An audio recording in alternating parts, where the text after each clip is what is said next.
We were to meet here by the auction block. Ah, there he is. Up to now, I work my place myself. But I click. He only paid £20 for the wench, and she was nearly 4 months showing. And then, if she didn't take the puff and die.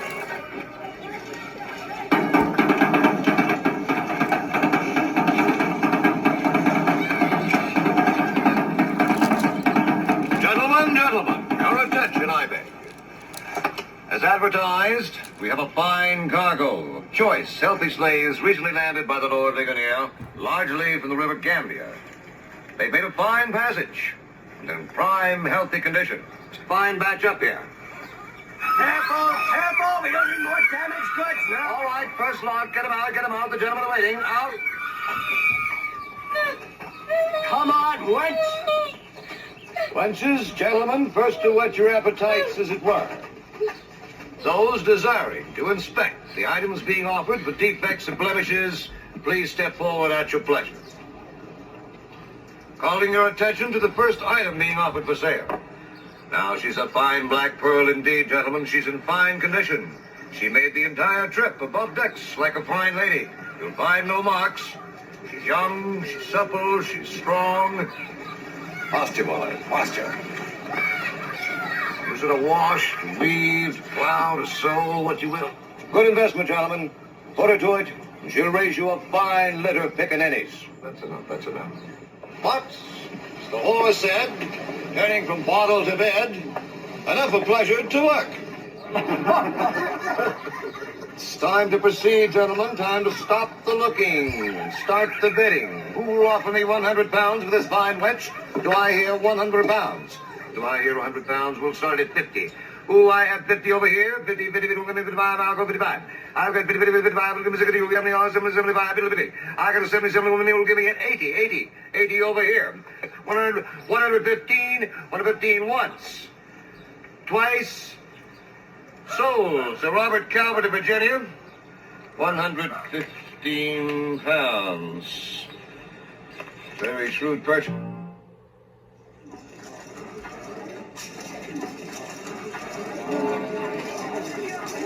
Good lines to that one. Look at his eyes. He's not even close to being broken.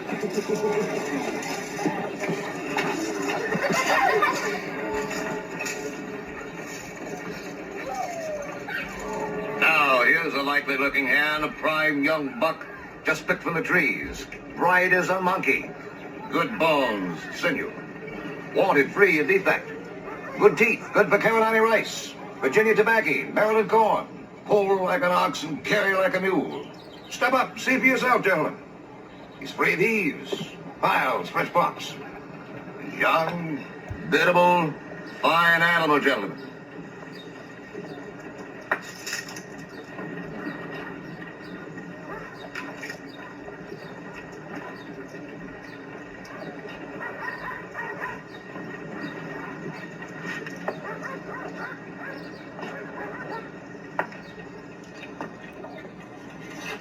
I'm going to start the bidding at 150.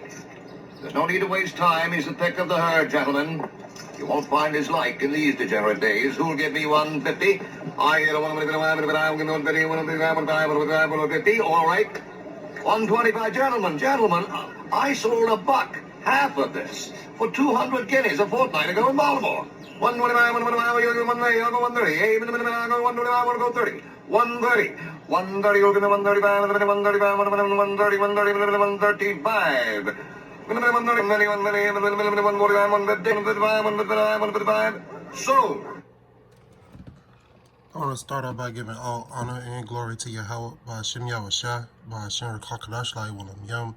I want to give double honors to all the elders and apostles of Great Millstone for teaching me sound doctrine. Strong shalom to you men and women out there doing this work diligently and keeping the faith, making your calling and your election sure.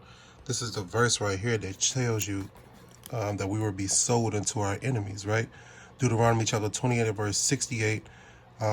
Exodus 20 and 2 let you know that what Egypt means bondage. So right here it says, Deuteronomy 28 and 68, and the Lord shall bring thee into Egypt again with ships, by the way whereof I spake unto thee, thou shalt see it no more again. and there ye shall be sold unto your enemies, bondmen and bondwomen, and no man shall buy you. Right? 64 right here. It says, and the Lord shall scatter thee among all people, from one end of the earth even unto the other, and there thou shalt serve other gods, which neither thou nor thy fathers have known, even wood and stone. Right? We're going into the Christianity and Islam. You understand? So this is the curses that's on our people. And you can see it in live color, right? How they were auctioning our people off, right? And then that one guy made a statement saying that you can look in his eyes. It's not even he's not even close to being broken, right?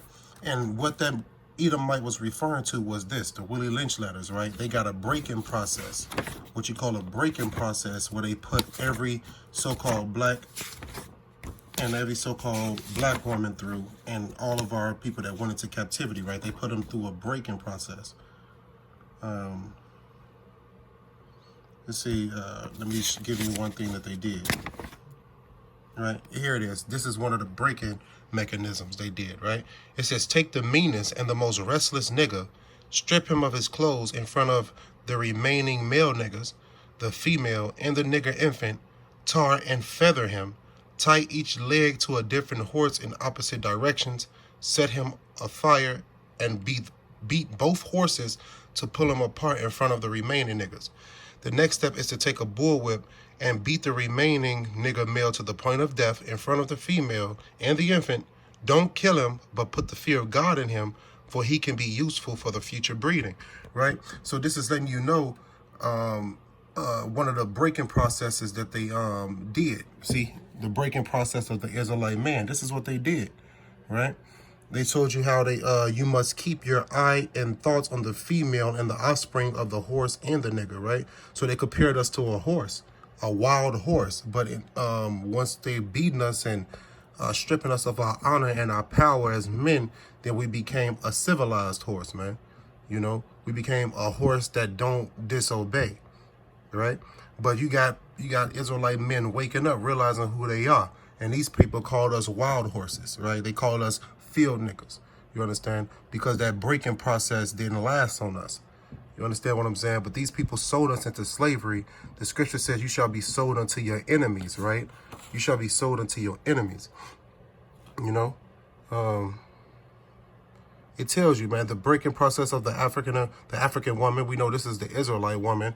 You know, they tell you how our people are in a frozen psychological state of independency, right? You got our women saying, I'm independent. I don't need no nigga, all this and all that. Well, you identified, well, what you just did and said identified what these Edomites have done, right? They have put our women in a frozen psychological state of independency. In her natural state, she will be dependent on a man, right? But since we have been beaten and whipped and broken down, and the male structure have been demolished, and they give them money and give them everything to be above us, our women are in a frozen psychological state of independency. And it goes back into the scriptures, man. It goes back into these curses, right, that are on us. The Lord said if we disobey him, all these curses will come upon us, man. And the main curse that hit us heavy was chattel slavery, man, was the Atlantic slave ship. You understand? So hopefully this was edifying. I want to end it by giving all honor and glory to Yahweh, by Hashem Yahushua, by Hashem Rechakadash Lai Yom. Realize that we are the people of the book, man. Realize we are the only people on the face of the earth that went through this, man. You understand? That was sold on auction blocks, Yasharella. You know? Hopefully this was edifying. I want to end it by giving double honors to all the elders and apostles of Great Millstone for teaching me sound doctrine. Strong shalom once again to you men and women out there doing this work diligently, keeping the faith, making your calling and your election sure. Shalom, Yasharella.